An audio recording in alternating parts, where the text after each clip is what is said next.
제사장은 죄를 범했을 때 숫송아지, 그러니까 가장 비싼 제물이에요. 숫송아지를 바치는 거고, 이스라엘의 온 회중이 죄를 지었을 때 마찬가지로 똑같이 숫송아지예요. 그러니까 제사장 한 명의 죄와 이스라엘 모든 백성의 죄가 같은 크기라는 거죠. 이 속죄제가 무엇이냐? 속죄제는요, 하나님 앞에서 무심코 저지른 모든 죄에 대해서 죄사함 받기를 원할 때 누구든지 주님께 반드시 드려야 하는 의무제라는 거예요. 자, 여기서 약간 의외의 단어가 나오죠. 무심코. 무심코? 근데 저는 그때는 어렸을 때여가지고 뭐 레위기도 뭣도 모를 때인데 어떻게 그건 또 알았는지 신기하네요. 저희 어머니가 저를 교육을 잘 시키셨었네요.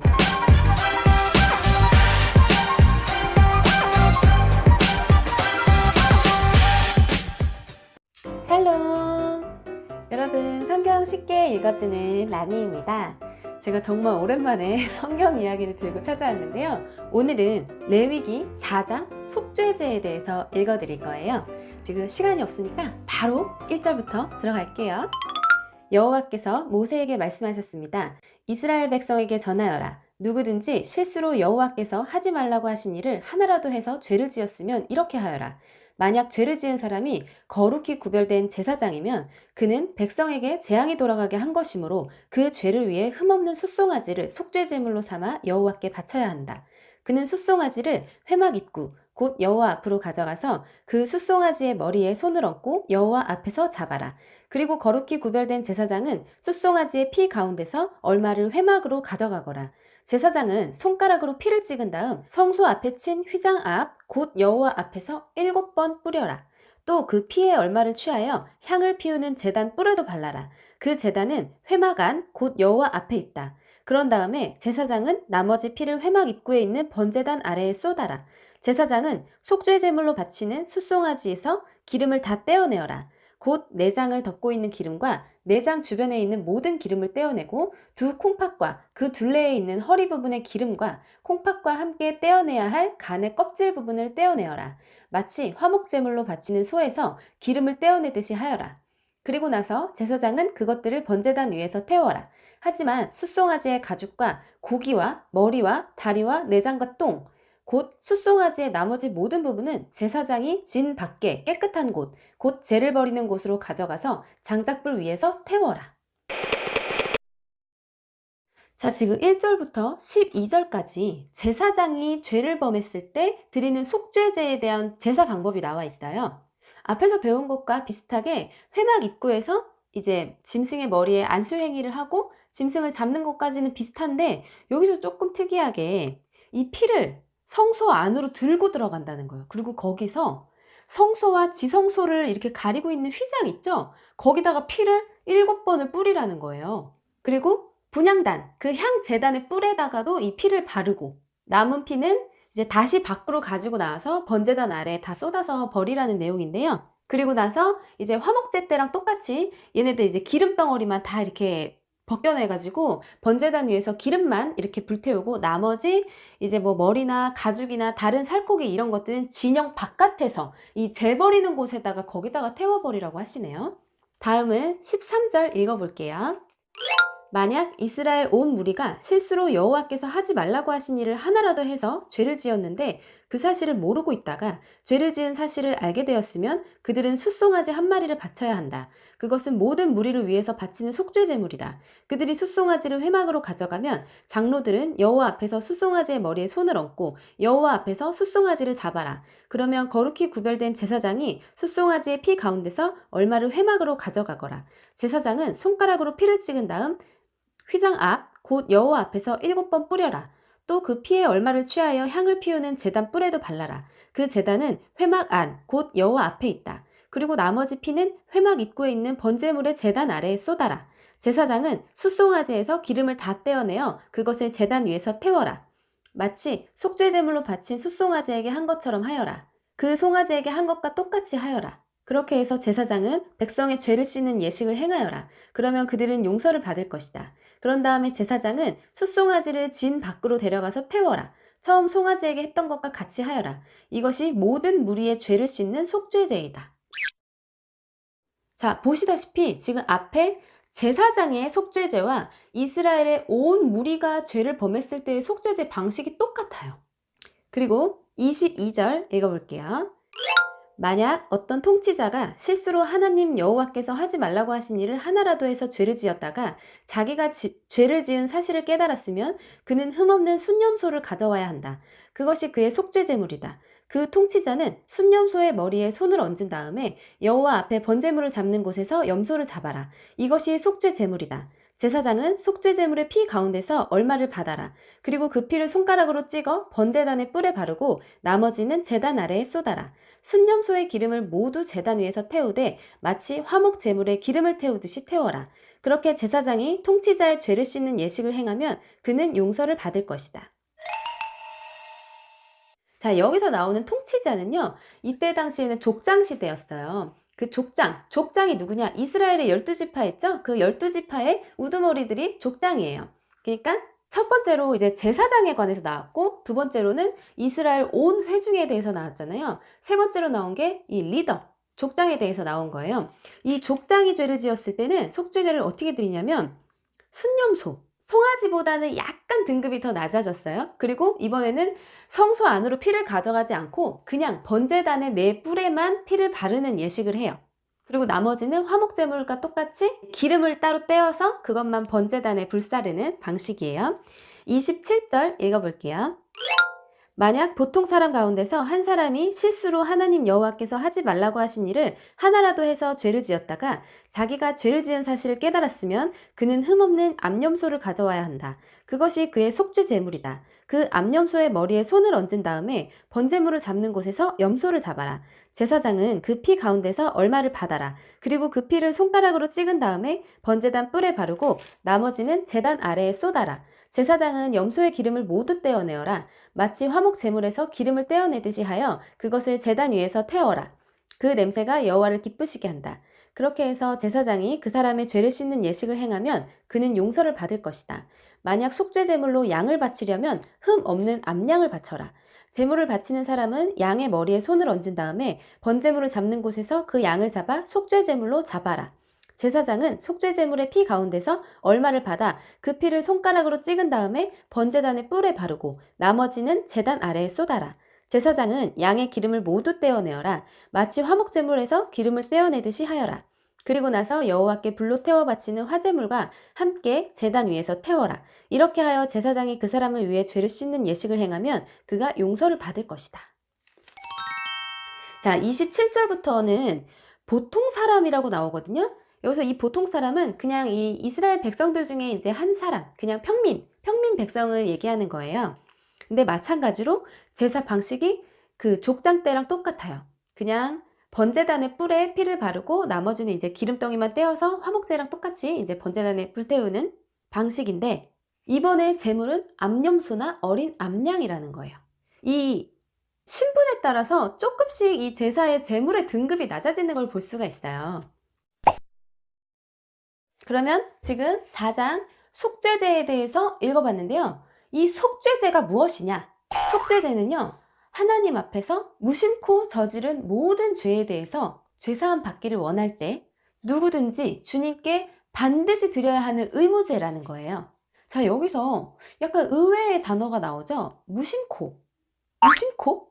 자신이 하는 행동의 결과를 알지 못하고 죄를 지었다는 뜻이죠. 이 말은 잘 몰라서 무지로 인해서 죄를 지었거나 또는 잘못인 줄은 알지만 유혹을 이기지 못한 연약함으로 인해서 죄를 지었다는 뜻이에요. 우리도 살다 보면은 이런 경우가 종종 있잖아요. 예를 들면 길가에 지나가다가 나도 모르게 무심결에 그냥 쓰레기를 뚝 버렸어. 근데 이거를 내가 인식하지 못했다고 해서 죄가 아닌 게 되는 건 아니잖아요. 그쵸? 내가 알았든 몰랐든 법이라는 게 있는데 그걸 위반했으면 그냥 처벌을 받는 게 원래 당연한 이치인 거잖아요. 아니면 또 이런 경우가 있죠. 내가 버리는 걸 인식은 했어. 알고 버렸어. 일부러 버렸어. 근데 이게 잘못인지를 모르는 거야. 범법행위인지 몰랐던 거죠. 근데 이런 경우도 있을 수 있죠. 근데 이게 몰랐다고 해서 죄가 아닌 게 되는 건 아니잖아요. 무슨 말인지 이해되시죠? 그래서 우리 하나님은 우리가 알고 했든 모르고 했든 간에 죄를 지었을 경우에는 반드시 그걸 바로잡아야 한다고 생각하시는 거예요. 우리는 무의식 중에도 굉장히 많이 죄를 짓고 살거든요. 원래 인간이 그렇잖아요. 그래서 이때 당시에도 내가 하나님의 계명을 범하였음에도 불구하고 자기 죄를 알지 못하는 경우가 많았다는 거예요. 하지만 옆 사람들은 또 알죠. 왜? 다른 사람 잘못은 잘 보이니까. 우리가 또 그런 능력은 또 타고났잖아요. 그죠? 남 잘못하는 거 지적하는 거 얼마나 좋아해. 또 잘하잖아. 그런 식으로 해서 이제 스스로 깨닫게 되었든지 누군가가 얘기해줘서 그거를 깨달았든지 어쨌건 그 죄가 드러나게 되면 반드시 이 속죄제를 드려야 했다는 거예요. 앞에 1, 2, 3장에 나온 번제, 소제, 화목제와는 달리 걔네들이 이제 자원제였고 이 4장에 나온 속죄제는 의무제라는 것이 특징이고요. 그리고 이제 또 다른 차이점은 번제, 소제, 화목제는 제물에 따라서 이제 구별하였던 제사인 거에 반해서 이 속죄제는 죄사함 받기를 원하는 자, 그러니까 죄 지은 사람이죠. 곧 제물을 바치는 사람의 신분에 따라서 희생 제물의 등급이 이렇게 다르게 규정되었다는 점이에요. 그리고 제사장은 죄를 범했을 때 숫송아지, 그러니까 가장 비싼 제물이에요. 숫송아지를 바치는 거고 이스라엘의 온 회중이 죄를 지었을 때 마찬가지로 똑같이 숫송아지예요. 그러니까 제사장 한 명의 죄와 이스라엘 모든 백성의 죄가 같은 크기라는 거죠. 이 제사장의 책임이 얼마나 막중한지. 아주 일당백이 아니라 일당 수십만이네요. 그쵸? 그러니까 제사장이 그만큼 중요한 자리에 있다는 거죠. 엄청 거룩해야 된다는 거예요. 그리고 제사장의 죄나 아니면 이스라엘 온 회중의 죄를 사함받고자 할 때는 특별히 성소 안으로 피를 가지고 들어가서 지성소 앞에 휘장에다가 7번 피를 뿌린다는 점, 그리고 분향단의 네 뿔에다가도 피를 다 발랐다는 점, 이거는요 그만큼 죄가 무겁고 심각하기 때문에 하나님께 더욱 가까이 나아가서 이 희생 제물의 피를 선명하게 보여야 했던 것이라고 스토리텔링 성경에는 그렇게 설명이 되어 있었고요. 그리고 이 성경 속에서 이제 7이라는 숫자는 완전함을 상징하기 때문에 7번을 또 이제 뿌리라는 내용입니다. 그리고 두 번째로는 족장들이 죄를 지었을 때는 순염소를 바치게끔 돼 있고요. 이때는 앞에 숫송아지 경우와는 조금 다르게 그냥 번제단에서만 뿔에 이제 피를 바르고 이제 화목제 때처럼 기름 떼어내서 그거 태워서 드리는 제사예요. 그리고 일반 평민들이 죄를 지었을 때는 암염소나 어린 암양인데 방법은 족장 때의 제사법이랑 똑같아요. 제사장과 온 회중, 그 다음에 족장, 그 다음에 평민, 이렇게 단계별로 숫송아지, 순염소, 암염소, 암양, 이렇게 신분에 따라서 제물의 등급이 다르다는 거가 속죄제의 특징입니다. 당연히 이 위치가 높을수록 책임이 더 크다는 거는 다들 잘 아시죠? 그래서 사람들을 대표하는 리더일수록 항상 겸손하고 죄에 대해서 더욱더 민감해야 한다는 뜻이에요. 근데 여기서 또 하나 중요한 점은 이 제물의 값어치가 다르다고 해서 속죄의 효과가 다른 것은 아니고요. 모두 동일하다고 합니다. 비싼 제물을 바쳐도 싼 제물을 바쳐도 똑같이 속죄를 받는다는 거예요. 우리 하나님은 이 제물의 크고 작음에 관여하지 않으시고요. 모든 백성을 똑같이 사랑하신다는 증거이겠죠. 그리고 오늘 4장을 다 읽었는데 5장에도 속죄제에 대한 내용이 좀 들어있어가지고 5장의 앞부분을 조금 더 읽고 속죄제에 대해서 마무리를 하도록 하겠습니다. 5장이에요. 어떤 사람이 죄를 지었을 때 그 사람의 죄에 대해 증인이 된 사람은 증언해야 한다. 만일 증인이 되겠다는 선서를 하고도 보았거나 알고 있는 것에 대해 증언하지 않으면 그 사람의 죄가 증인에게 돌아갈 것이다. 누구든지 깨끗하지 않은 것, 곧 깨끗하지 않은 들짐승의 주검이나 깨끗하지 않은 가축의 주검이나 깨끗하지 않은 길짐승의 주검을 만졌으면 그 사실을 몰랐다 하더라도 그는 깨끗하지 못하며 죄가 있는 것이다. 사람에게서는 깨끗하지 않은 것이 많이 나온다. 어떤 사람이 다른 사람의 깨끗하지 못한 것을 만졌을 때 그가 몰랐다 하더라도 알게 되면 죄가 있다. 어떤 사람은 아무 생각 없이 맹세를 하기도 한다. 좋은 일을 하겠다거나 또는 나쁜 일을 하겠다고 맹세를 하고 맹세한 사실을 잊어버리기도 한다. 하지만 그 사실을 알게 될 때 그는 죄가 있다. 아무리 생각 없이 맹세한 것이라 하더라도 이는 여호와 앞에서 맹세한 것이기 때문이다. 누구든지 위에서 말한 것 가운데 어느 한 가지라도 죄를 지었으면 그는 그 사실을 고백하고 여호와께 저지른 죄에 대한 속죄 제물을 바쳐야 한다. 속죄 제물로는 암양이나 암염소 한 마리를 끌고 가서 바쳐라. 제사장은 그 사람의 죄를 씻는 예식을 행하여라. 하지만 양 한 마리를 바칠 형편이 되지 못하는 사람은 산비둘기 2마리나 집비둘기 새끼 2마리를 여호와께 죄값으로 바쳐라. 한 마리는 속죄제물로 바치고 다른 한 마리는 번제물로 바쳐라. 그 사람이 새들을 제사장에게 가져오면 제사장은 먼저 그 가운데서 한 마리를 죄를 씻는 속죄제물로 바쳐라. 제사장은 그 새의 머리를 비틀어 꺾되 목이 몸에서 떨어져 나가게 하지는 마라. 제사장은 그 속죄제물의 피 가운데서 얼마를 제단 둘레에 뿌려라. 그리고 나머지 피는 제단 아래에 쏟아라. 이것이 속죄제물이다. 그런 다음에 제사장은 두 번째 새를 규례에 따라 번제물로 바치고 그 사람을 위해 죄를 씻는 예식을 행하여라. 그러면 그가 용서를 받을 것이다. 하지만 산비둘기 2마리나 집비둘기 새끼 2마리도 바칠 형편이 되지 못하는 사람은 고운 곡식가루 10분의 1 에바를 죄를 씻는 제물인 속죄제물로 바쳐라. 그것은 속죄제물이므로 가루에 기름을 섞거나 향을 얹지 마라. 제물을 바치는 사람은 그것을 제사장에게 가져가거라. 제사장은 전체를 바쳤다는 표시로 그 가루를 한 줌 쥐어서 불에 태워 바치는 화제물과 함께 제단 위에서 태워라. 이것은 속죄제물이다. 그렇게 해서 제사장은 그 사람을 위해 죄를 씻는 예식을 행하여라. 그러면 그가 용서를 받을 것이다. 곡식제물과 마찬가지로 속죄제물 가운데서 남는 것은 제사장의 몫이다. 자, 5장 13절까지 읽었는데요. 여기까지가 속죄제에 관한 내용이었어요. 이 5장에서는 구체적인 사례가 나오는데요. 첫 번째는 어떤 증인에 대한 책임감에 대해서 이야기를 하고 있어요. 저 사람이 죄 지은 걸 내가 아는데 그거를 알면서도 함구하면 안 된다는 내용이고요. 재판장에서 위증을 해서도 절대 안 되겠죠? 그리고 두 번째는 부정 상태에 관한 내용이에요. 부정한 들짐승이나 가축이나 곤충의 시체를 만졌으면 모르고 그랬을지라도 어쨌든 이 몸이 부정한 것으로 간주가 된다는 거죠. 그리고 사람에게서 나오는 그 깨끗하지 못한 이렇게 약간 부정 상태가 어떤 건지는 뒤에 자세하게 나와 있다고 하는데 일단은 여기서는 깨끗하지 않은 짐승의 시체를 만지거나 사람에게서 나온 깨끗하지 못한 것을 만지면 그 또한 허물이 된다는 거예요. 일상생활에서 이것들이 이제 내가 부정한 상태인지 모르고 접촉할 가능성이 높아서 그거를 모르고 그랬다고 하더라도 깨닫게 되는 그 순간부터는 허물이 있다는 것을 인정하고 반드시 속죄제를 지내야 한다는 내용이에요. 그리고 세 번째는 맹세에 관한 내용인데요. 이때 당시에 맹세라는 단어의 의미 자체가 여호와께 맹세라는 뜻이 함축되어 있는 그런 의미의 맹세였어요. 왜냐하면 이들의 심판자는 여호와 하나님이시니까요. 그래서 맹세를 해놓고 못 지키면 그거는 하나님과의 약속을 깨는 중대한 잘못이죠. 그래서 함부로 막 맹세하고 그거를 기억을 못하고 있다가 나중에 깨닫게 되면 그것도 바로 즉시 죄가 되는 거였어요. 저는 어렸을 때 오빠랑 막 그렇게 아웅다웅 다투잖아요, 형제들끼리. 근데 이제 어릴 때는 또 막 엄청 우기잖아요. 서로 막 네 말이 맞네, 내 말이 맞네 막 그러면서 이렇게 언쟁이 있을 때마다 저는 끝까지 우기다가 항상 마지막 난관에 무너졌어요. 그게 바로 뭐였냐면 우리 오빠의 필살기.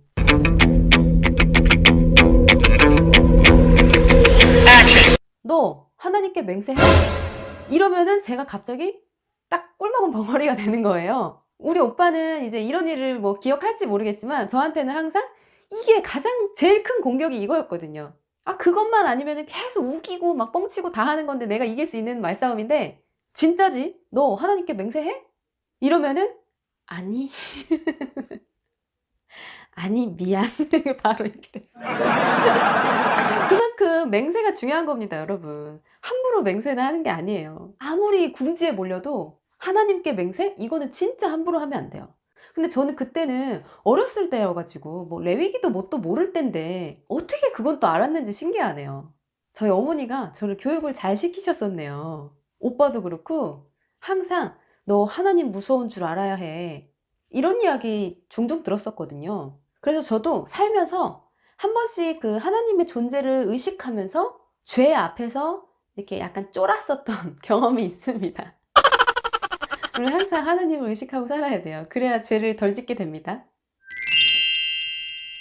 아무튼 이렇게 어떨 때 속죄제를 지내는지 그 예시까지 이렇게 읽어봤고요. 이럴 경우에 제물은 이렇게 바쳐라 까지가 오늘의 내용이었습니다. 5장에서는 암양이나 암염소 그것도 안되면 산비둘기나 집비둘기 그것도 안되면 곡식가루까지 허용된다고 나와 있어요.